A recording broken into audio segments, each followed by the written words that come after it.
Hello, Sagittarius rising. It's Mandy Ray of Ecstatic Astrology, and I'm here for your new moon and Pisces forecast. Let's get into it. All right. So, what we got here? We've got here is your first house. Okay. It's Sagittarius. And these are kind of little cheat sheets I made so that you could kind of see how to follow the astrology if you are not aware. Um, Sagittarius determines your personality, initiation, presence, physical appearance. That's how we read it. And then we read all the signs all the way around. So that's how you know. If you know a new moon, for instance, is in Pisces, that's your fourth house. The fourth house is safety, ancestry, family, parenting, home, emotional security. That's where the eclipse is. The North Node is. Here's the North Node. It's where Mercury is right now. It's where Saturn is. It's where Neptune is. And so there's a lot of energy in this area. The new moon is encouraging you to have faith and find your spiritual alignment in this area, okay? Maybe a little hard to come by because Saturn's been pressure there, but you really want that to end. I think that we're wrapping that up. Saturn's like, all right, let's wrap this up. So the new moon's here. It's like, come on, let's do this. But we have to look at Jupiter. Jupiter is in Gemini, your seventh house of relationships, cooperation, collaboration. You're having to logically work with something there. And those two things are, one is feeling, one is logic right now for you. And you're going to have to work both of those together. But the other thing is that Mars is now direct. Mars is direct in your eighth house of debt.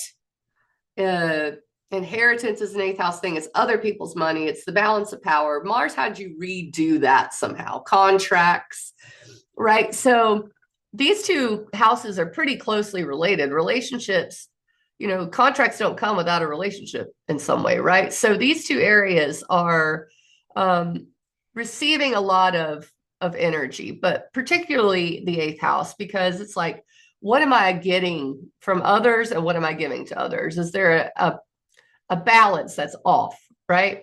So now Mars is direct and it's encouraging you to move forward from an emotional center that's very sure of itself, okay?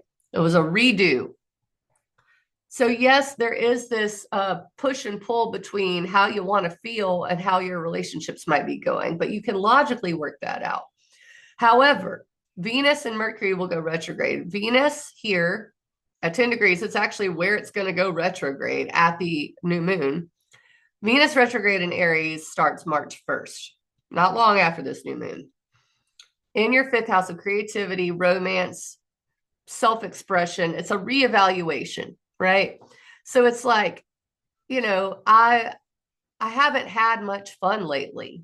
What is fun? It's all this work, it's all this kind of deep stuff for you right now. Venus retrograde is like, we need to reevaluate what fun is, how I'm expressing myself, romance, and especially if you're having relationship stuff go on, of course you're going to question your connection, right? Or if you're able to be yourself, your inner child self. And Mercury is going to go retrograde there, and you're going to have to rethink that.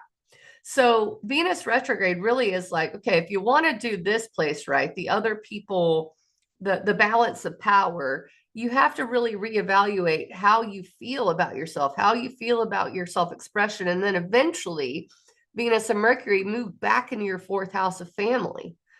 And that's when you can have that faith-based imagination here, right? You're really trying to develop this area with the eclipses, but you can't do it until you evaluate your inner child stuff, your self-expression, and what you're getting from that and what you're giving to others, because eventually it's going to work itself out. It's just right now, it's a redo, okay?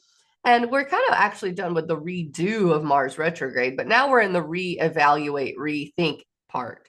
I think you've kind of figured out if you were disempowered somewhere. And now it's like, okay, I worked that out. I worked out the contract. I worked out the whatever. And you may still be working on it. Mars still has a ways to go through Cancer, but it's direct, okay? But now it's like, I need to really work on my joy. And I won't have any safety or emotional security until I get okay with my joy and with my self-expression. Jupiter's good to have in your seventh house. So I hope I didn't make that sound too crazy, but it's just a logical way of thinking about it, And I think Mercury retrograde is going to have maybe you reconnecting. If you have a romantic partnership that needs some romance, inject it into it, the Venus and Mercury retrograde will be the time to do that. And then we can have the home and the family life that we imagine. All right, Sag Rising, thanks so much. There's a workshop March 12th. I'll have info on my website for the eclipses, because the South Node eclipse will be in your 10th house of career on March 14th. I'll also come back with another video about that. Like, share, subscribe. Thank you, guys.